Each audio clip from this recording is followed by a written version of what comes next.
Bom dia a todos. Eu queria, primeiramente, agradecer o convite da Rani e parabenizar a Rani e sua equipe.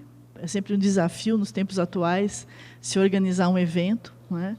E fico muito feliz, agradeço também à casa por ceder espaço.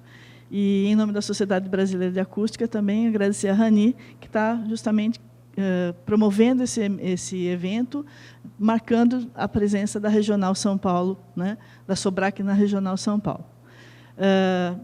Eu gostaria também de acolher a todos, né, espero que a gente tenha um dia muito profícuo. E a minha fala é uma fala bastante inicial, né, para alguns de vocês, eu tenho vários colegas aqui que já são feras nessa área, né, mas como a ideia era justamente a gente também motivar os alunos e jovens pesquisadores, a minha palestra tem um pouquinho desse aperitivo do que vai vir pelo dia de hoje. Então, eu vou começar falando um pouquinho sobre o que é mapa de ruído, e muitos de vocês já conhecem, mas eu espero que isso desperte a atenção para que vocês nos acompanhem o dia todo. Bom, a primeira coisa que a gente tem em mente é quando você olha uma paisagem, né, seja ela uma paisagem tranquila ou ruidosa, vem a questão: que ruído é esse, né? A gente sabe claramente que um é mais silencioso, o outro é mais ruidoso, e aí, se a gente quer efetivamente, de alguma maneira, contabilizar o quanto isso, a gente acaba partindo para as questões de medição, né? A medição, numa situação simples, né, quando você tem fontes específicas, é uma coisa relativamente tranquila, porque, na verdade, você está associando a medição num ponto específico, num momento específico. Mas a gente sabe que o ruído urbano é muito mais complexo que isso, né? Primeiro, pela combinação de fontes móveis, então a gente tem o ruído rodoviário, ferroviário, aéreo. São Paulo, em especial, tem sobrevoos de helicóptero a cada segundo, praticamente, né? E a gente tem as fontes fixas também, da construção, de alguns maquinários e algumas atividades. E tudo isso fica muito difícil quando a gente quer retratar um pouco esse ruído urbano, né?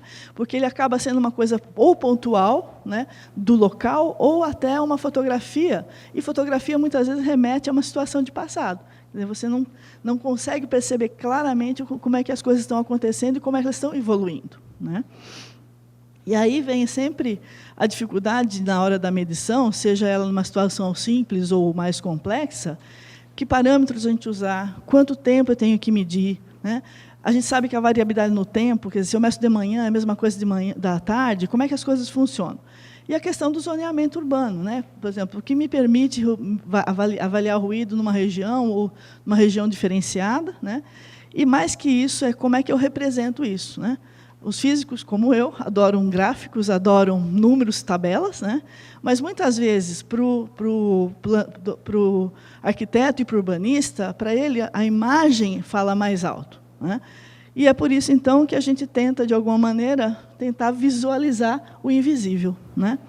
Aqui a gente tem alguns exemplos, né, de maneiras de visualizar. Aquele gráfico à esquerda de vocês é um gráfico que remete uma avaliação de ruído que foi feita na Unicamp, até o simbolinho da Unicamp meio na própria emblema ali, né?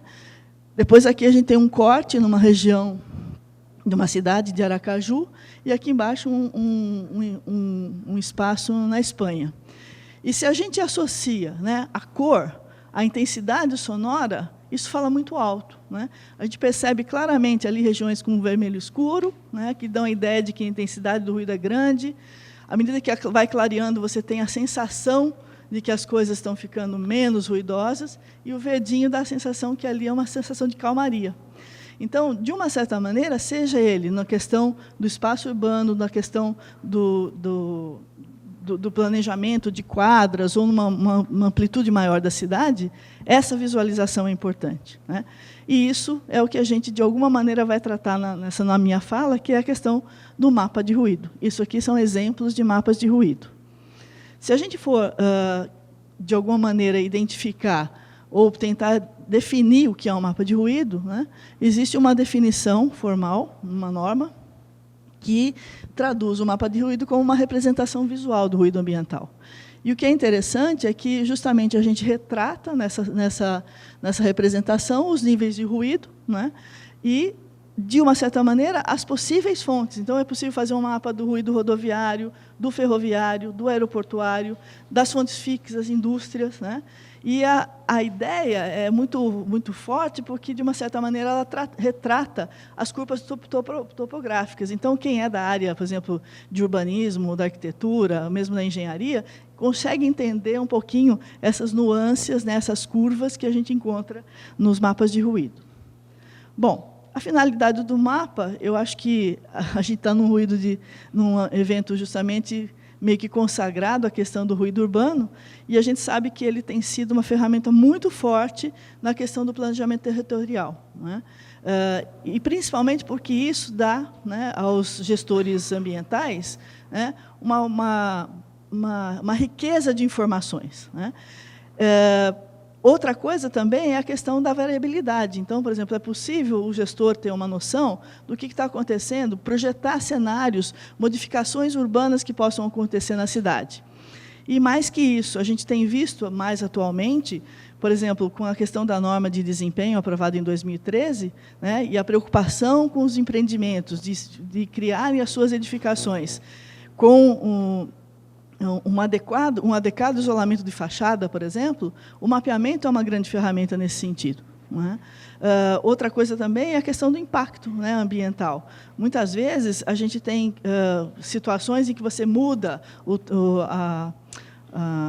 caminho, por exemplo, o traçado de algumas ruas. Em Campinas, a gente teve um caso muito interessante de duas avenidas que caminhavam de formas paralelas.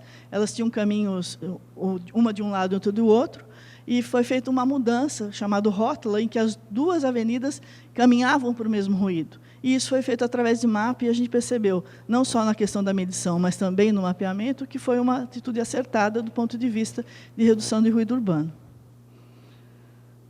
Bom, o mapa ele é muito rico, porque ele pode nos trazer informações muito preciosas. Por exemplo, é possível a gente quantificar o ruído de uma região e, mais que isso, né, estimar a população exposta. Então, por exemplo, o pessoal da saúde pública, né, tem todo um cuidado, toda uma preocupação em tentar identificar causas de doenças que possam advir das questões de ruído numa determinada região. E o mapa pode ajudar nisso. A gente pode, de uma certa maneira, também construir com os mapas, né, a identificação de principais zonas ruidosas. E aí, obviamente, você pode, na questão do zoneamento, estabelecer metas para o zoneamento diferenciadas por conta das diversas atividades que a gente tem. É possível identificar zonas de conflito, né? Fortaleza, tem um caso interessante de Fortaleza, que eles queriam melhorar a questão do tráfego urbano numa região, só que eles iam criar ali um determinado viaduto, e isso impactava fortemente algumas edificações ali do entorno. E, com essa informação do mapa que eles têm, foi possível mudar o traçado e criar um impacto muito menor para a população, melhorando, inclusive, as condições de trânsito, né? É possível fazer um plano de controle. Então, com o mapa, como ele te permite, né, fazer cenários possíveis e futuros, você consegue planejar as coisas a longo prazo e minimizar as questões do impacto de ruído. E, justamente, isso vem da possibilidade de criar cenários futuros, né? Bom, a Rani já comentou na abertura, né, a diretiva europeia foi um marco muito importante, porque ela, de alguma maneira, na Europa, tornou obrigatória a elaboração dos mapas estratégicos. E isso trouxe muitas vantagens. Primeiro, de como fazer os mapas, como se discute, quais são os softwares, quais são os modelos, né? E, de uma certa maneira, ela propiciou que a gente pudesse, através desses mapas, evitar, prevenir, reduzir os vários efeitos que são advindos da exposição do ruído na questão da comunidade europeia. América do Sul, a gente tem bons exemplos, né? Valdívia, no Chile, Santiago, também no Chile, Bogotá, Colômbia, em Buenos Aires. São várias cidades da América do Sul que já têm os seus planos traçados. E, no Brasil, a gente está, como a Ani colocou, estamos engatinhando ainda, né? Fortaleza realmente foi um exemplo muito importante, né? Esse é um exemplo do mapa de ruído, e a gente vê que a Secretaria do Meio Ambiente se utiliza dessa ferramenta, não é uma coisa bonitinha que fica na página da prefeitura, né? Ela é uma coisa útil, né? E a gente tem, no Brasil, um forte potencial, porque a gente percebe que os trabalhos acadêmicos vêm se fortalecendo nessa situação. Então, a gente tem aqui alguns exemplos, peço desculpa se não todas as cidades citadas, mas Florianópolis, Belém, Rio de Janeiro, Curitiba, Aracaju, São Paulo, Natal e Maceió são algumas das cidades que já têm trabalhado no mapa de forma acadêmica, né? E foi muito interessante, porque a semana passada a gente esteve no Encontro Nacional de Conforto no Ambiente Construído, e a quantidade de trabalhos em mapeamento foi fantástico. Então, eu acho que realmente isso está aflorando, e eu acho que isso vai ajudar muito, no caso de São Paulo, que teve a sua legislação aprovada em 2016 para a criação do mapa. Então, a gente vai ter muitos subsídios e muita coisa para discutir. Então, foi muito propícia essa ideia da Ranita de trazer esse evento aqui, nesse momento, né, das discussões acadêmicas e das discussões de mão na massa, né? Eu acho que a gente vai poder ter um dia muito proveitoso hoje aqui. A questão, como a minha palestra era inicial e era o que é o mapa, né, eu tomei a liberdade de fazer alguns comentários ou levantar algumas situações.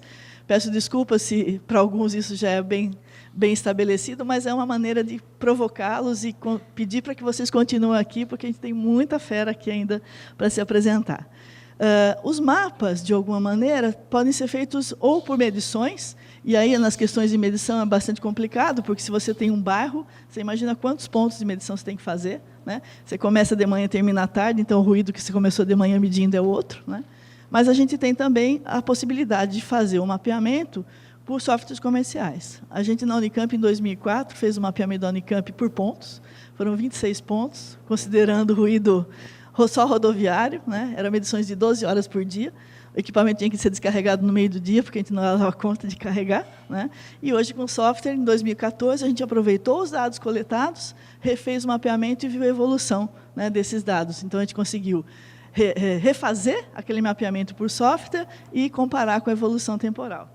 Riqueza dos mapas acústicos. A elaboração ela pode ser associada a um trecho muito pequeno, uma rua, né, ou um bairro, ou uma cidade inteira. Então, em homenagem ao meu colega Henrique aqui, né, eu trouxe o mapa de ruído de Valdívia, né, em que você pode, no site, consultar, pegar informações. Por exemplo, na Espanha, os mapas de ruído foram muito ricos, porque, hoje em dia, na aprovação de edificações, né, vocês conseguem consultar lá o lugar onde você vai implantar, o ruído gerado, e você já faz o projeto, e a própria prefeitura, entre aspas, faz essa avaliação se aquela edificação atende ou não às questões de isolamento necessário para o ruído que ele vai receber. As vantagens do software, né, são inúmeras, quer dizer, a possibilidade de a gente pegar áreas grandes, diversos pontos, né, e mais que isso também, a questão também de você identificar fontes diferentes. Se você quiser estudar só o rodoviário, só o ferroviário, misturar tudo, isso é possível. E esse exemplo daqui do lado é um estudo bastante interessante, feito em Mato Grosso do Sul, em que o pessoal fez um cenário de modificação de ruído antes e depois de uma implantação de um elemento ali que reduzia ou não o ruído na via em que eles estavam avaliando. Bom, os mapas são bonitos, mas por trás dele tem muita conta, né? Então, existem cálculos para se fazer, para se identificar os níveis sonoros, né? E esses cálculos são baseados em alguns modelos matemáticos que vão trabalhar a questão da propagação sonora no ar, né? E aí se leva em conta várias situações. Primeiro, que tipo de fonte? É uma fonte pontual, né? Uma fonte linear, né? Porque cada uma delas tem uma maneira de se propagar no ar. Você tem que levar em conta as questões geográficas do lugar, topografia, se você tem morro acima, morro abaixo, né? Isso foi muito interessante. Uma vez a gente estava fazendo a avaliação de ruído, implantaram uma barreira na frente de um terreno que era no alto. O pessoal do alto continuava ouvindo o mesmo barulho. Quer dizer, é uma coisa importante também a topografia do lugar. As questões meteorológicas, vento a favor, vento contrário, a gente sabe disso, né? A gente percebe mais ou menos o ruído, dependendo da movimentação e da direção do som. E alguns fenômenos específicos, físicos, né, acústicos, que é a reflexão e difração. Então, na verdade, o cálculo é feito A partir do nível de potência sonora da fonte, você vai reduzindo ou atenuando por cada situação. Qual é a contribuição da questão, a questão geométrica, qual é a questão da propagação do ar, temperatura e absorção, e tudo isso gera um modelo matemático que está por trás dessas figuras aqui. Existem alguns métodos consagrados, né? Então, aqui eu trouxe 4 deles, o RLS 90, o Knossos, NPB 96, NPB 08, que são alguns dos modelos, né, os algoritmos que estão por trás dos mapas de ruído. Como a gente comentou, os mapas podem ser feitos por questões de softwares, e a gente tem, na literatura, acompanhado os principais softwares que estão sendo usados na questão dos mapas de ruído. Então, a gente tem o Predictor, da BK, o Cadena Data Acoustic e o Soundplan da Braunstein, né? E aqui são alguns exemplos das possibilidades de uso desses softwares, né? E eu acho que seria muito importante que a gente, de alguma maneira, acompanhasse um pouquinho o que o pessoal está fazendo lá. Não adianta a gente reinventar a pólvora, né? Na verdade, a gente precisa o quê? A gente precisa aprender com as experiências, e aqui a gente tem alguns exemplos. Por exemplo, o Knossos 2012, ele foi uma possibilidade de uniformização das questões dos cálculos acústicos, né? E a gente tem guias de boas práticas, né? Porque a gente pode ter uma situação em que um mesmo mapa, né, trabalhado por equipes diferentes, podem gerar possibilidades de resultados diferentes. Então, a uniformização do procedimento, o guia das boas práticas, é fundamental nessa situação. E eu acho que, ao longo do dia de hoje, muitos dos colegas vão abordar essa situação, né? Existem alguns guias estratégicos, por exemplo, do EPA, é um manualzinho, coisa mais rica que eu já vi. Ele vai trabalhar as questões conceituais, ele vai trabalhar as questões de como fazer, o que olhar, não usar. Então, acho que são exemplos importantes para a gente destrinchar e poder adaptar. A gente sabe claramente que as situações são diferenciadas, mas reconhecer e adaptar, eu acho que é uma coisa rica, né? E tem um outro manual técnico muito tranquilo, e que, para a gente estar em português, fica mais tranquilo ainda, que é justamente um manual da Agência Portuguesa do Ambiente, que vai falar um pouquinho exatamente sobre o manual técnico para a elaboração de planos municipais para a redução de ruído, né? Então, acho que essa era um pouquinho da minha fala aqui para vocês. Eu não quis me estender muito, porque eu acho que o que vem por aí é muito mais rico, né? Agradeço a possibilidade de estar falando com vocês aqui, e podem ter certeza que vocês vão ter muitas experiências importantes ao longo do dia, olhando exatamente cada uma dessas coisas que eu falei, né? Os softwares, como fazer os mapas, a contribuição de cada um de vocês aqui. Participem, perguntem, eu acho que isso é super importante, as discussões vão ser muito ricas nesse sentido. Então, em nome da Sociedade Brasileira de Acústica, eu agradeço a presença de vocês e agradeço mais uma vez o convite.